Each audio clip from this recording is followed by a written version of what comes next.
Good afternoon. Welcome to Inside Indiana Sports Now with Kent Sterling. It's Friday, July 9th, 2021. We're brought to you by the great people, Wolfies at Geist. Great place. The Beer Garden open tonight. The Beer Garden open tomorrow night. Band tomorrow night. Come out here before the Buffett Show tomorrow. Enjoy yourself. Great menu, great drinks, drink specials. They got you all covered. Terrific service. Love this place. Hit subscribe, punch like, ring the bell. Let's talk about sports today. Here's what we're doing. This was a suggestion from a viewer, and it was a good one. Compare the best all-time players for Indiana University basketball with the best all-time players with Indiana Pacers basketball. A best-of-7 series. Who would win? That is a great question. So let's go position by position and then look briefly at the bench. And there are some questions here. There's some things you've got to consider as you decide who the best players are going to be, because Indiana could count a very, very special player as one of its own because he came to Indiana on scholarship despite never playing a game. And then you've got another guy who might fit both squads. He was an all-time Indiana University great. He was an all-time Indiana Pacers great. Who lays claim to that player? Let's start with the point guards. This is pretty easy. For Indiana, you got Isaiah Thomas. Isaiah Thomas, national champion with the Hoosiers in 1981. Left early. He was a hardship case, so he was allowed to leave. Entered the NBA draft, was drafted by the Detroit Pistons, won 2 world championships with the Detroit Pistons. For the Pacers, their best all-time point guard, according to win shares, Vern Fleming. Played 12 years with the Pacers, had 50.4 win shares for the Pacers, advantage to the Hoosiers with the point guards. Now, shooting guards, a different story entirely. Shooting guards, for the Pacers, you've got Reggie Miller, the all-time best player in the history of the franchise, 174.4 win shares. Tremendous career for Reggie Miller, 18 years in the blue and gold. For the Cream and Crimson, you've got Jay Edwards. I think he was the best shooting guard maybe I've seen in the Big Ten. There are others who are certainly worthy of discussion as that kind of person. He came out after his sophomore year because he was done at Indiana, and frankly, Indiana was done with him. He was drafted in the second round, did not have a long NBA career, had some substance abuse issues both at Indiana and during his professional career, but he was the best single shooter I've ever seen. I've never seen anybody better, and in his sophomore year at Indiana, he was the Big Ten Player of the Year. If he had played all 4 years at Indiana, I think he would have been the all-time leading scorer in Big Ten history.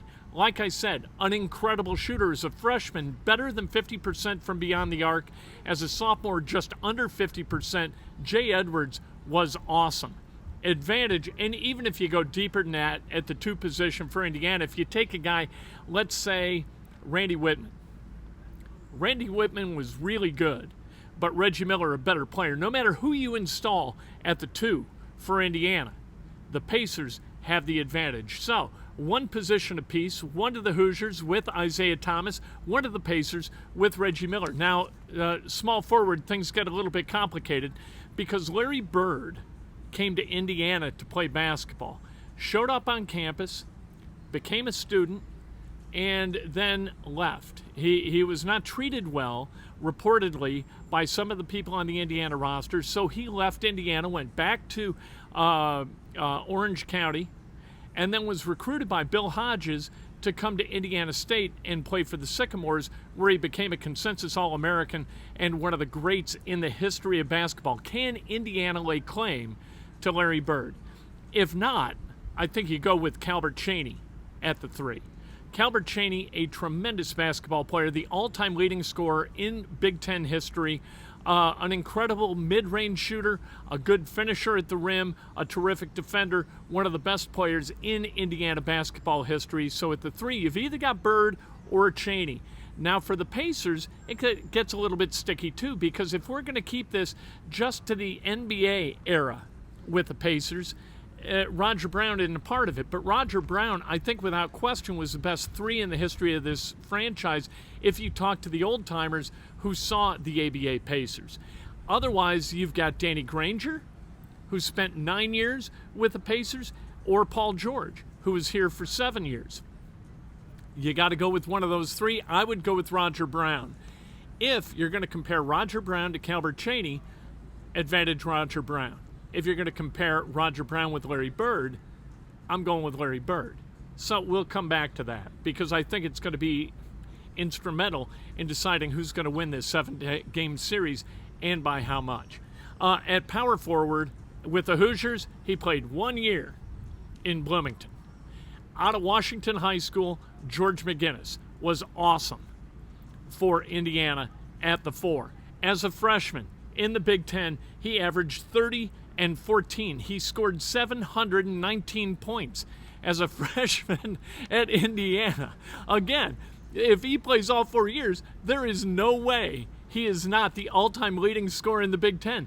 He may have scored 3,000, maybe 3,200 points during his career at Indiana if his career had lasted all 4 years. He came out of Indiana, and then, this is where it gets a little bit sticky, he went to the Pacers, where he had a great run with the Pacers ABA franchise, crossed over to the NBA, came back to the Pacers in the NBA, but he was toward the end of his career and he was nowhere near the same player.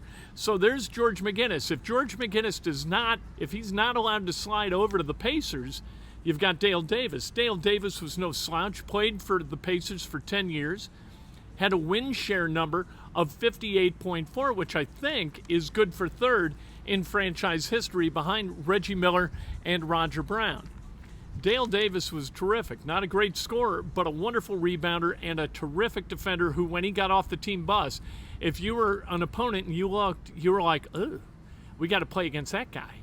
That's who Dale Davis was. His son, of course, now a forward with the Indiana Hoosiers, Trace Jackson Davis. So, do you allow Indiana to take George Mcginnis? And if you do you elevate him over the top of Dale Davis? The answer is yes and yes. Mcginnis over Davis, advantage Indiana. So right now, it's kind of 2-1 and 1 in favor of the Hoosiers. Indiana, I think, has a clear advantage at center. None of us, at least I wasn't alive to see this guy. You were likely not alive to see this guy play, at least with Indiana. Walt Bellamy was awesome as a center with the Indiana Hoosiers. Walt Bellamy, a 4-time All-Star in the NBA, 130 win shares, the number 1 overall draft pick of the 1961 draft. Walt Bellamy was incredible. He put up scoring and rebounding numbers that are dizzying. Up against him, Rick Schmitz, a 1-time All-Star, the number 2 overall pick in the 1988 draft out of Marist. He got better and better and better. His All-Star appearance was in 1998, and that was 10 years after he began his career. Rick Schmitz, the Duncan Dutchman, was really, really good. He got nothing but better. He went out on a high note in 2000, played in the NBA Finals, and then retired. He had foot problems. I think he was a little bit too young. But Walt Bellamy, one of the really, really good all-time college basketball centers, I'm going to put him over the top of Rick Schmitz. And Walt Bellamy, his first 4 years in the NBA was incredible. And then he kind of drifted away a little bit and played until 1975. But after about 1964, 1965, he really wasn't the same player. I still think Walt Bellamy, I give him an advantage over Rick Schmitz. So it kind of comes down, despite the fact that Indiana won 2 or 3 of those positions, I think it comes down to number 3, the small forward position. Larry Bird, you allow him to be a Hoosier? I don't allow him to be a Hoosier. He wasn't a Hoosier. He left. He never played a game. Went to Indiana State, and he was an All-American there, obviously, and a guy who led the Celtics to 3 NBA championships. So I give the advantage to Roger Brown over the top of Calbert Cheaney. Now with the bench, all right, that's 3-2 in favor of the Hoosiers. But the bench, man, you look at the bench, you look at Mel Daniels, you look at Jermaine O'Neal, you look at Billy Knight, you look at Danny Granger and Paul George as parts of the Pacers bench, and then you look at the Hoosiers bench, and you've got Victor Oladipo, although who does that belong to? Does that belong to the Hoosiers or the Pacers? I think it belongs to the Hoosiers. Vic wasn't here that long, and he left under less than ideal circumstances, I think. Cody Zeller, Steve Alford, Landon Turner. Landon Turner might have been a legit guy at the 4 or the 5 slot in this comparison if Landon Turner hadn't been involved in that wreck on his way to Kings Island after his junior year when the Hoosiers won their 1981 national championship. So there are the benches. I give that advantage to the Pacers. I think this series goes 7, but I think that because the Hoosiers had the advantage at the point guard and a pretty profound advantage at the point guard with Isaiah Thomas over Vern Fleming, I'm giving the advantage to the Hoosiers. I think the Hoosiers win this series in 7 games. Really, really fun exercise. A viewer recommended that because, I'm not making any bones about it. This is July, and the Pacers are done. Nobody's playing college athletics. The Colts are a couple of weeks away from starting camp. What else are you going to talk about but these kind of nutty academic issues that we can discuss and argue until we're blue in the face? You know what? This was a fun one. I'm giving the advantage to the Hoosiers. 7 games, they take that series over the Pacers. So Isaiah Thomas, and then at the 2, you've got Jay Edwards. I cannot tell you how good Jay Edwards was. There are a lot of Indiana fans who really just don't remember Jay Edwards. I used to watch him warm up at Assembly Hall way before games, right? He'd come out and shoot around, and he was unbelievable. He somehow or another, the physics of his jump shot defied gravity. The ball floated toward the rim like a beach ball, just kind of caressed the rim when it hit the rim and rolled in. It was incredible to watch Jay Edwards shoot a basketball, and he was really good at other stuff too. He was a good rebounder, guy getting to the rim. He was so smooth, one of the best Hoosiers ever. And if you weren't around during that period of time, because he only played the 2 years, and you know what, his end with Indiana wasn't pretty, you probably don't think much about Jay Edwards, but you should, because from a pure basketball talent standpoint, that guy would have been an NBA All-Star. But with those benches the way they are, I think that the bench advantage goes to the Pacers. The power forward advantage goes to the Hoosiers with George Mcginnis. But you know what? George Mcginnis, should he be a Pacer? Should he be a Hoosier? That's a legitimate question.